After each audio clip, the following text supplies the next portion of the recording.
Hi friends, आज से हम एक नया टॉपिक स्टार्ट करने जा रहे हैं, खगोल विज्ञान। तो बेसिकली खगोल विज्ञान में हम पढ़ेंगे ब्रह्मांड क्या है, ब्रह्मांड की उत्पत्ति कैसे हुई, ब्रह्मांड की उत्पत्ति के संबंध में जो बिग बैंग थ्योरी है उसके बारे में पढ़ेंगे। बिग बैंग थ्योरी आखिर है क्या, उसमें क्या बताया गया है। इसमें हम पढ़ेंगे सौरमंडल के बारे में, सौरमंडल में जितने ग्रह पाए जाते हैं उसके बारे में पढ़ेंगे, और तारों का निर्माण कैसे होता है, ग्रह क्या है, क्षुद्र ग्रह क्या है, इस सब के बारे में हम इसमें डिटेल से पढ़ेंगे। तो फिलहाल इस वीडियो में हम पढ़ेंगे कि ब्रह्मांड की उत्पत्ति कैसे हुई, उसके संबंध में जो बिग बैंग थ्योरी है इसके बारे में हम पढ़ेंगे। बाकी नेक्स्ट वीडियो हम बाद में अपलोड करते रहेंगे। तो फिलहाल आज का टॉपिक है कि ब्रह्मांड की उत्पत्ति हमारे कैसे हुई। तो चलिए शुरू करते हैं।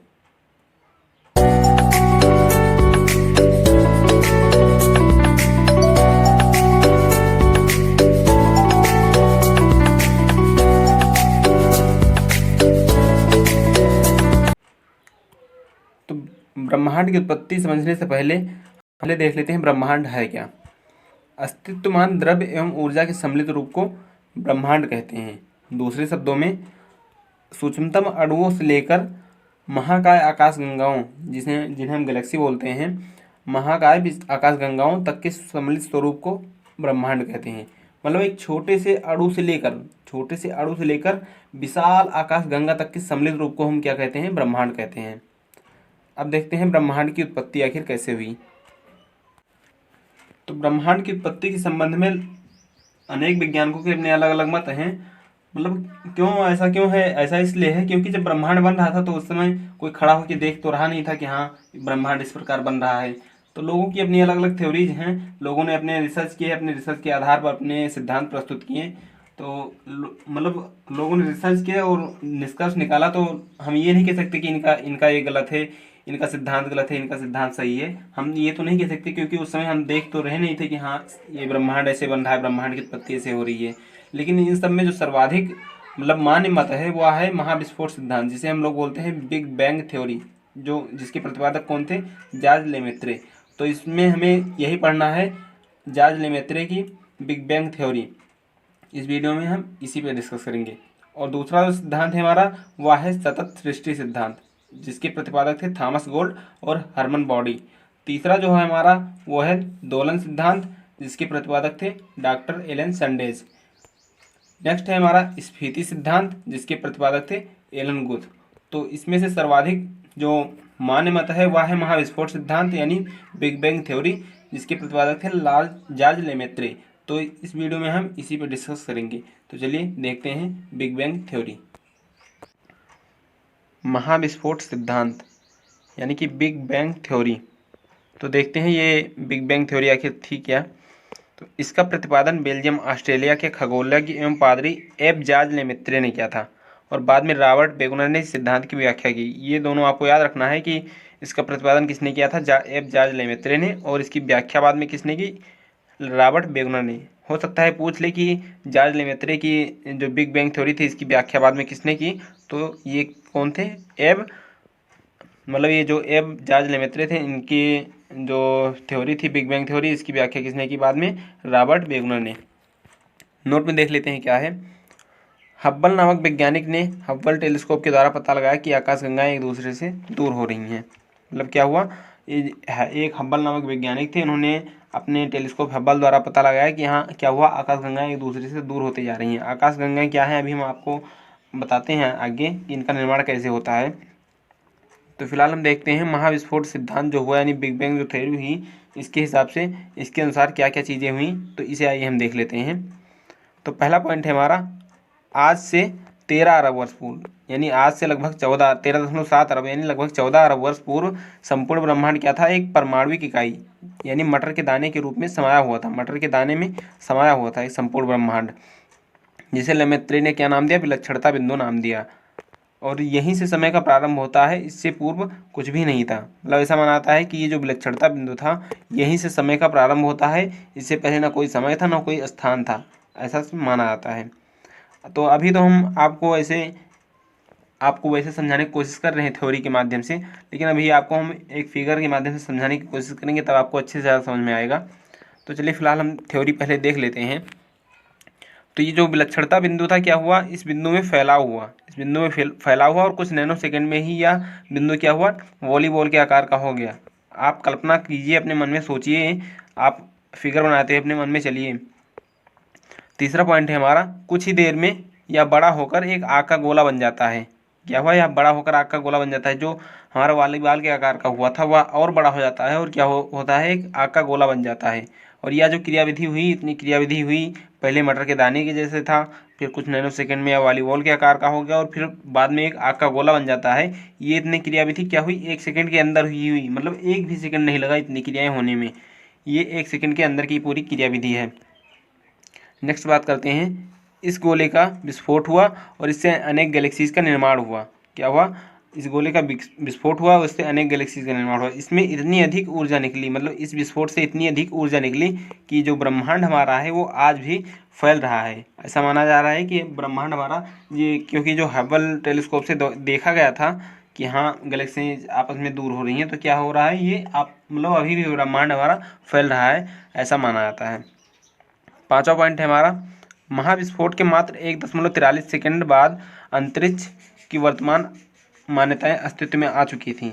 मतलब जो भी आज की अंतरिक्ष में है वो क्या हुआ, जैसे ये महाविस्फोट हुआ उसके 1.43 सेकंड बाद ही जितना कुछ भी आज के हमारे अंतरिक्ष में है वो सब, उसका निर्माण मात्र 1.43 सेकंड में हो गया था। महाविस्फोट के मात्र 1.43 सेकंड बाद ही क्या हुआ था, जब महाविस्फोट हुआ तो उसके 1.33 सेकंड में क्या हुआ, ये जो ब्रह्मांड है, ब्रह्मांड फैलने लगा। कितना फैल गया, ये 10⁻30 गुना। आप सोच सकते हैं कि 10 को अगर 30 बार गुणा करेंगे तो कितना जीरो लग जाएगा, उतना गुना ये फैल चुका था मात्र 1.33 सेकंड में ही।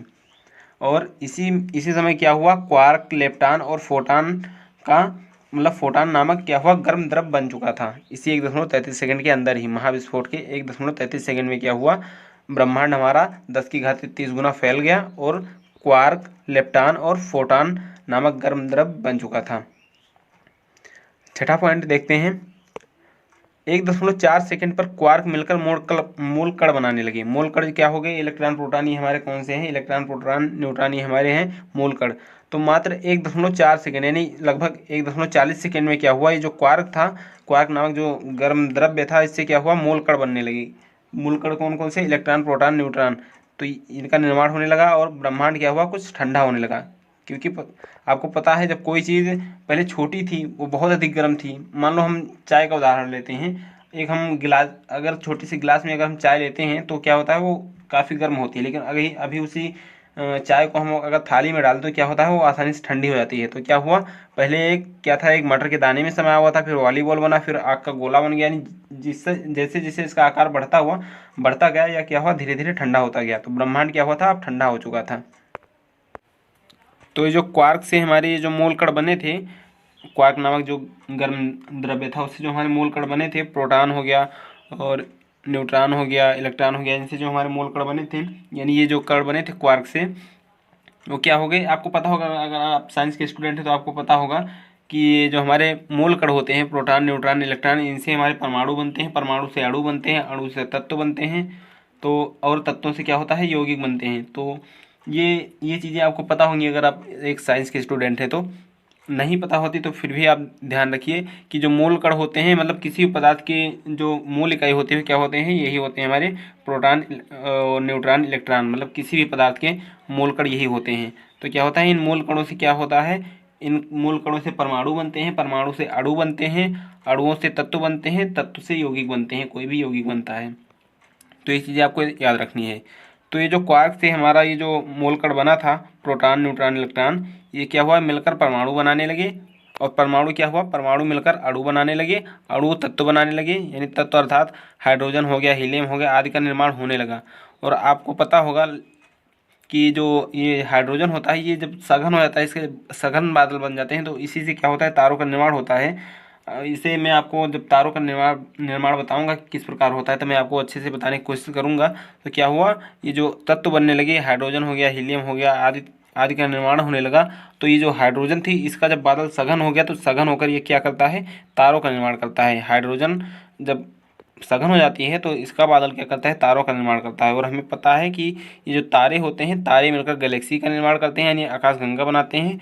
और इस प्रकार गैलेक्सीज का निर्माण हुआ, यानी आकाशगंगाओं का निर्माण हुआ। जब तत्व बने, तत्व यानी हाइड्रोजन, हीलियम आदि का निर्माण होने लगा, तो धीरे धीरे तारों का निर्माण हुआ और तारों से क्या हुआ, हमारी गैलेक्सीज बनती चली गई। तो ये जो भी गैलेक्सीज बनी है, क्या हुआ, पहले काफ़ी आसपास थी, एक दूसरे काफ़ी आसपास थी, लेकिन हब्बल नामक जो वैज्ञानिक थे उन्होंने अपने टेलीस्कोप में देख के बताया था कि क्या हुआ, गैलेक्सीज आपस में मतलब एक दूसरे से दूर होती जा रही हैं। तो उनकी बात को नकारा नहीं जा सकता।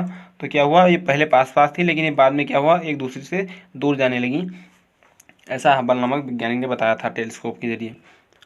9 पॉइंट देखते हैं। गैलेक्सीज के निर्माण में अनेक तारे होते हैं, मतलब लगभग अरबों तारों से मिलकर क्या होता है, गैलेक्सीज बनती है। तो गैलेक्सीज के निर्माण में अरबों तारे होते हैं। प्रत्येक तारे में अपना एक सौरमंडल होता है और प्रत्येक सौरमंडल में अपना एक सूर्य, ग्रह, उपग्रह, क्षुद्रग्रह आदि होते हैं। नोट देख लेते हैं। ये ब्रह्मांड में लगभग कितनी 100 अरब गैलेक्सीज हैं। लगभग 100 अरब आकाशगंगाएं हमारे ब्रह्मांड में हैं और लगभग प्रत्येक गैलेक्सी में 100 अरब तारे हैं। प्रत्येक गैलेक्सी में कितने, 100 अरब तारे हैं। मतलब ब्रह्मांड में लगभग 100 अरब गैलेक्सीज और हर एक गैलेक्सी में लगभग 100 अरब तारे हैं। तो ये मैंने आपको थ्योरी के माध्यम से समझाने की कोशिश की। अब मैं आपको एक फिगर के द्वारा अच्छे से समझाने की कोशिश करूँगा। तो जो भी चीज़ें आपको अभी नहीं समझ में आ रही हैं, अगर आशा करता हूँ कि आप सही से देखेंगे, अच्छे से देखेंगे, तो फिगर में आप ज़रूर कुछ ना कुछ समझ के जाएंगे। तो चलिए फिगर के माध्यम से आपको समझाने की कोशिश करते हैं। तो ये फिगर जो आप देख रहे हैं, मैं इस फिगर के माध्यम से आपको समझाने की कोशिश करूँगा कि बिग बैंग थ्योरी आखिर है क्या और हमारे ब्रह्मांड का निर्माण इससे कैसे हुआ। तो आज से लगभग 13.7 अरब वर्ष पूर्व, यानी लगभग 14 अरब वर्ष पूर्व, ये जो जॉर्ज लेमेत्रे महोदय थे, इन्होंने बताया कि संपूर्ण ब्रह्मांड एक परमाणुविक इकाई यानी मटर के दाने में समाया हुआ था, जिसे आप यहाँ देख सकते हैं।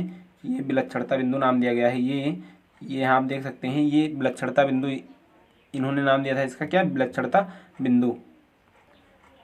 तो ऐसा माना आता है कि इस विलक्षणता बिंदु से पहले ना कोई समय था ना कोई स्थान था। मतलब समय का अस्तित्व यहीं से प्रारंभ होता है, यहीं से हमारा समय स्टार्ट होता है, यहीं विलक्षणता बिंदु से हमारा समय स्टार्ट होता है और इस यहीं से हमारे ब्रह्मांड का निर्माण स्टार्ट होता है। तो क्या हुआ, पहले ये जो संपूर्ण ब्रह्मांड है एक विलक्षणता बिंदु यानी मटर के दाने में समाया हुआ था। और क्या हुआ, इस बिंदु में क्या हुआ, फैलाव हुआ और कुछ सेकंड में, कुछ ही नैनो सेकंड में क्या हुआ, वॉलीबॉल के आकार का हो गया। ये वॉलीबॉल के आकार का हो गया, जो आप देख रहे हैं रेड फिगर, ये वॉलीबॉल के आकार का हो गया। यही बिंदु विलक्षणता बिंदु, ये कुछ ही नैनो सेकंड में, 1 सेकंड भी नहीं लगा और यह क्या हुआ, वॉलीबॉल के आकार का हो गया।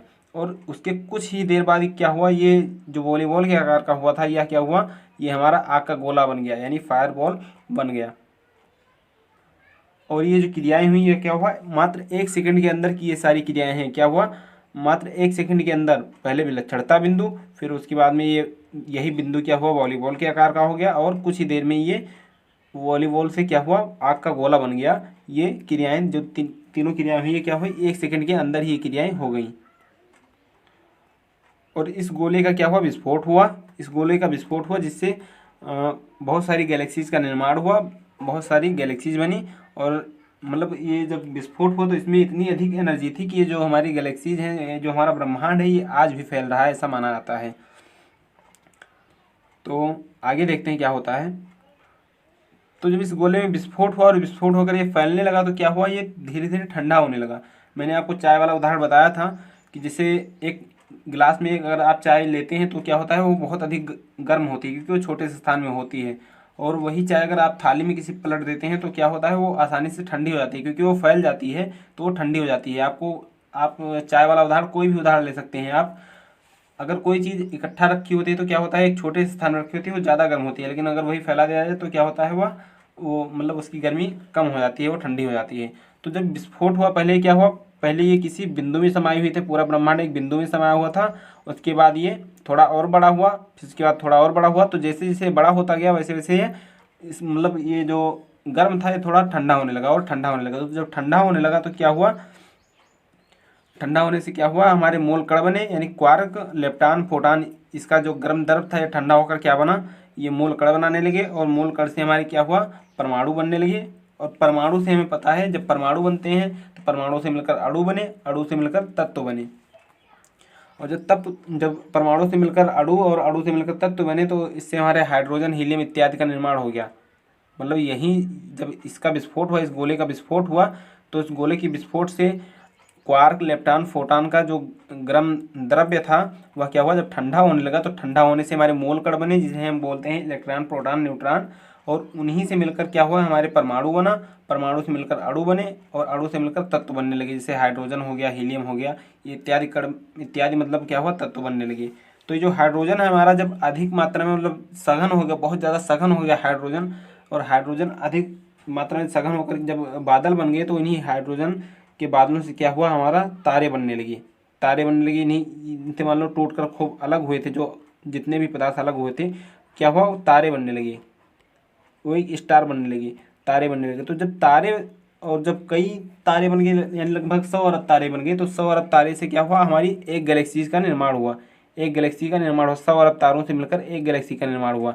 तो इस प्रकार ये जो आप देख रहे हैं ये हमारी गैलेक्सीज हैं। तो इसी प्रकार तारे बनते रहे और हमारी गैलेक्सीज का निर्माण होता रहा, तारे बनते रहे, हमारी गैलेक्सीज बनती रही, गैलेक्सीज का निर्माण होता रहा। और पहले ये गैलेक्सीज काफ़ी पास पास थी, मतलब आप देख रहे हैं ये इस फिगर में मैंने दिखाया आपको, ये गैलेक्सीज आपस में कितनी पास पास थी, लेकिन हब्बल नामक जो वैज्ञानिक थे उन्होंने बताया था कि हाँ ये गैलेक्सीज क्या हों, आपस में दूर हो रही हैं। तो ये दूसरे फिगर में मैंने आपको दिखाया, यहाँ पर ये गैलेक्सीज आपस में दूर होती जा रही हैं। ये एक एक गैलेक्सीज हैं जिनमें क्या है, 100 अरब तारे हैं, और 100 एक एक गैलेक्सी में 100 अरब तारे हैं। मैंने आपको बताया था, लास्ट में नोट में बताया था कि एक एक गैलेक्सी में 100 अरब तारे होते हैं, और हर एक तारे में क्या होता है, मान लो ये गैलेक्सी हो गई हमारी, ये गैलेक्सी हो गई, और इस गैलेक्सी में 100 अरब तारे हो गए, 100 अरब तारे हो गए, और हर एक तारे में क्या होता है, अपना एक ब्रह्मांड, सॉरी ब्रह्मांड नहीं कह सकते, अपना एक सौरमंडल होता है। मतलब जो गैलेक्सी होती है, गैलेक्सी के प्रत्येक तारे में अपना एक सौर मंडल होता है। ये जो हमारा सोलर सिस्टम है, जिसमें हमारा सूर्य है और सूर्य के बाकी 8 ग्रह हैं, वो क्या होता है, ये जो गैलेक्सी होती है, ये जो गैलेक्सी होती है उसमें 100 अरब तारे होते हैं। आप सोच सकते हैं 100 अरब तारे, और हर एक तारे में एक सौर मंडल होता है, जैसा कि सूर्य हो गया, और हमारा सूर्य हो गया, सूर्य के 8 ग्रह हो गए। तो और हर एक मतलब तारे में क्या होता है, सौरमंडल होता है, सौरमंडल होता है, सौरमंडल में सूर्य होते हैं, उसके ग्रह होते हैं, ग्रहों के उपग्रह होते हैं, क्षुद्र ग्रह होते हैं, ये सभी स्थितियाँ होती हैं। तो मैंने आपको ये समझाने की कोशिश की कि ब्रह्मांड हमारा कैसे अस्तित्व में आया, ब्रह्मांड का निर्माण कैसे हुआ, इसकी उत्पत्ति कैसे हुई। फिर भी अगर आपको कुछ समझ में नहीं आ रहा है तो आप कमेंट करके हमसे पूछ सकते हैं। अब हम देखेंगे ये जो गैलेक्सीज फैल रही हैं, पहले पास पास थी, उसके बाद ये फैलने लगी, मतलब एक दूसरे से दूर होने लगी। तो ये क्रिया लगभग कब तक चलेगी, मतलब क्या ये हमेशा से दूर होती रहेंगी? तो ऐसा नहीं है कि हाँ ये हमेशा एक दूसरे से दूर होती रहेंगी। मतलब वैज्ञानिकों ने अध्ययन के द्वारा पता लगाया है कि मतलब ये फैल क्यों रही हैं, इनमें क्या है, एनर्जी है। मतलब जब विस्फोट हुआ था तो इनमें इससे इतनी अधिक एनर्जी निकली थी कि ये क्या हुआ, एक दूसरे से अभी भी फैल रही हैं। लेकिन क्या हुआ, अगर किसी चीज़ में एनर्जी होती है तो वो क्या हुआ, कभी ख़त्म भी होती है। अगर उदाहरण के तौर पे हम देखें तो अगर हम एक गेंद को ऊपर फेंकते हैं, उसमें एनर्जी लगा के ऊपर फेंकते हैं, तो उसमें जब तक एनर्जी होती है तब तक वो ऊपर जाती रहती है। लेकिन एक समय ऐसा आता है जब उसकी एनर्जी क्या होती है, शून्य हो जाती है, और वह पुनः उसी स्थिति में आने की कोशिश करते हैं जिस स्थिति में पहले थी। तो हम गेंद को जहाँ से फेंके थे वो पुनः आके वहीं पे गिरेगी।